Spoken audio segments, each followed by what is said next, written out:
Hi everyone, welcome to the channel. So today we're going to talk about sexes versus DEX, which is a centralized exchange versus decentralized exchanges. The benefits of both. We'll cover off some examples and the differences between them, not necessarily in that order. So yeah, let's jump in. Before we do, it'd be really helpful if you could like and subscribe to my channel.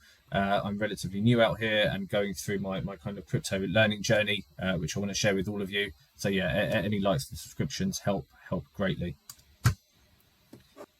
So here we've got some centralized exchanges on the left and decentralized exchanges on the right. We'll dig into the details between these, but these are some of the more popular ones that I've come across in my journey so far. So I just wanted to kind of throw them up there so you can get a feel. If you see Binance, you'll know that that's a centralized exchange. If you hear people talking about 1inch, it's a decentralized exchange. So from a centralized exchange perspective, once you've given your assets to the centralized exchange, they act as a custodian for your assets, and they will ultimately approve or disprove any transactions that you want to make. So if I want to make a payment from me to you, I will, let's say through my bank, for example, though we're not talking about banks here, I will give the instruction to the bank or the central authority or the custodian of my assets, and they will approve and they will say, yes, you can send that money to that person, or no, you can't send that money to that person.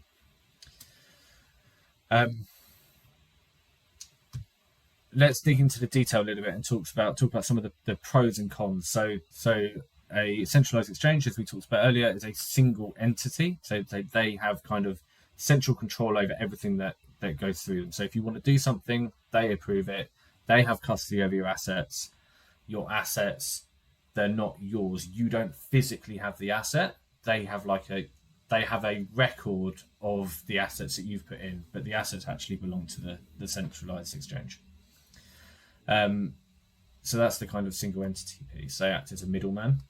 But they are much easier to use. So from a centralized exchange perspective, using them for someone who's coming kind of brand new into crypto is quite easy. So you can click, Google sign me in or Google log in, and it will create an account very quickly.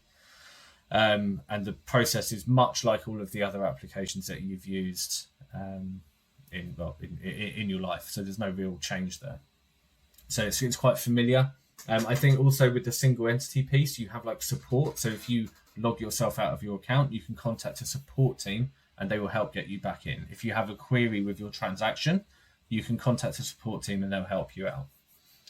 You can also use fiat currency. So you can send £200 to the centralized exchange and just have it there ready to make some purchases and do what you will. Okay, so you can trade your money that you earn from a salary or whatever into crypto. And generally the user experience within centralized exchanges is relatively straightforward. I'll skip custodian because I think we've talked about that a bit. You've then got know your customer rules. So there's not much privacy on centralized exchange. On a centralized exchange, you have to tell them who you are. You log in, you have to give them your driving license or your passport, a photo of it, and tell them, my name's Ollie, here's my date of birth, here's my address, all of those things, so they know exactly who they're dealing with. So similar to if you open up a bank or something like that. They also use their own kind of order book on the centralized exchange to process orders. So you will say, I want to buy this asset at this price, and they will match you with another person or themselves if they've got, residual, crypto or whatever, to say, yes, we can facilitate that. So person one, you, wants to sell at 100. Person two wants to, do the opposite, buy or sell at 100, and we're going to match you together and make that transaction happen. And that all happens inside the centralized exchange. And then lastly, you've got kind of project legitimacy. So there is, for me anyway, an element of project legitimacy on centralized exchanges. They generally go through quite a robust vetting process. They'll know who's behind the project. There'll be projects that are usually quite well established. There's compared to direct decentralized exchanges, which we'll talk about in a second. So those are the kind of the core points that I've uncovered during my journey.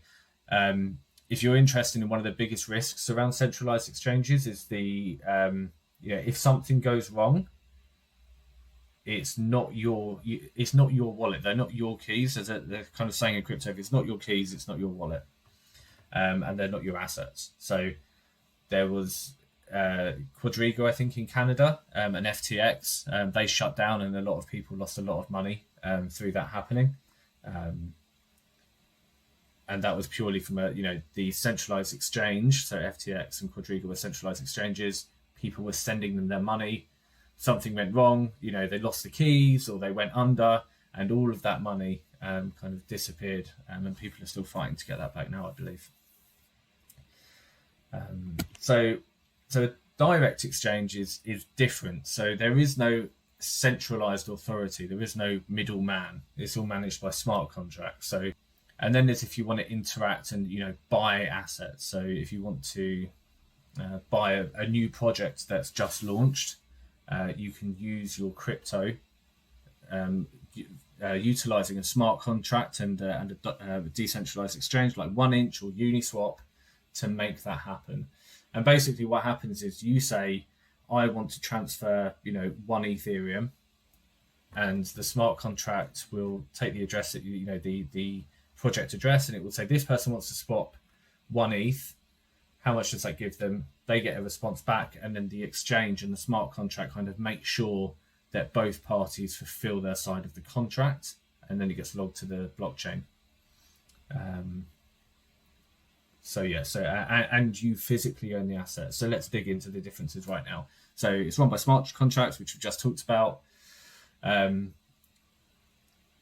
The interface to interact with a decentralized exchange is generally a bit more complicated. You need to know the very specific kind of contract address that you want to interact with. There are fees to pay.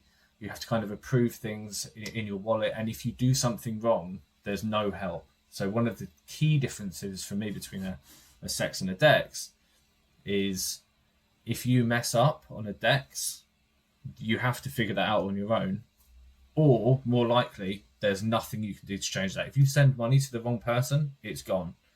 So it's a bit more complicated, and there's a bit more accountability.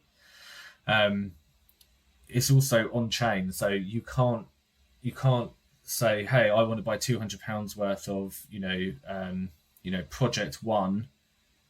You have to operate within the constraints of the blockchain. So if you want to buy project one and that project is on the Ethereum chain, you have to have some Ethereum crypto to interact with it and buy it. From an ownership perspective, this is the key difference, really, I think, between a CEX and a DEX. You own the assets, so you have keys to your own wallet, and you own the assets, and there is a record of your ownership on the blockchain. So it's immutable. It's you can't argue with what's on the blockchain. It's an immutable database, which is very different to the centralized exchange, where the transactions you make within a CEX don't appear on the blockchain. They just stay within the centralized exchange's own kind of database. And then you've got privacy. So I've realized I kind of skipped over one here. So you've got privacy. So you don't have to do any KYC. There's no know your customer rules, nothing like that. You can open up a wallet, you have an anonymous address, and you can just start operating within it. So there's a bit more privacy if you value that. And then lastly, there's more high-risk projects. So a random person can launch a project 1 minute ago, and I could be buying that project right now. So they launch a project on ETH. I have some ETH. I can get the smart contract, find it, and then make a transaction where I receive some of those tokens. The benefit of that, potential benefit, is you can get, you get into that project before it becomes mainstream, and you can stand to make a lot of money. The obvious negative of that is you get a lot of people setting up sort of scam projects and just, essentially it's what they call rugging, but you can lose a lot of money. For every 10 you invest in, maybe 9 are scams, or maybe 10 are scams. So it's very, very risky doing that. And I suppose one of the final things to talk about on the decentralized exchange is sort of less liquidity. So because the projects that are coming out are quite early on, there'll be less people who are involved and potentially less liquidity, which brings us on to the next slide, which is the differences in kind of the different type of dexes I've encountered. I think there are a couple more. I think there are maybe a couple of other types of methods available, but I certainly haven't encountered them yet.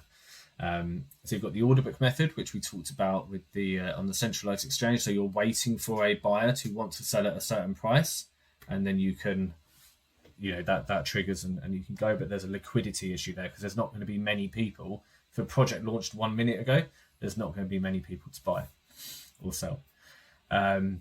The second option is the AMM, the automated market maker. And this is where essentially a pool of liquidity is available, and an algorithm will kind of work out the appropriate price for the project as more buyers and sellers are kind of made through that liquidity pool. But I'm going to do a separate video on AMMs. I think they're quite interesting, and I want to do a bit more research on it. So I'll let you know when it's been posted. So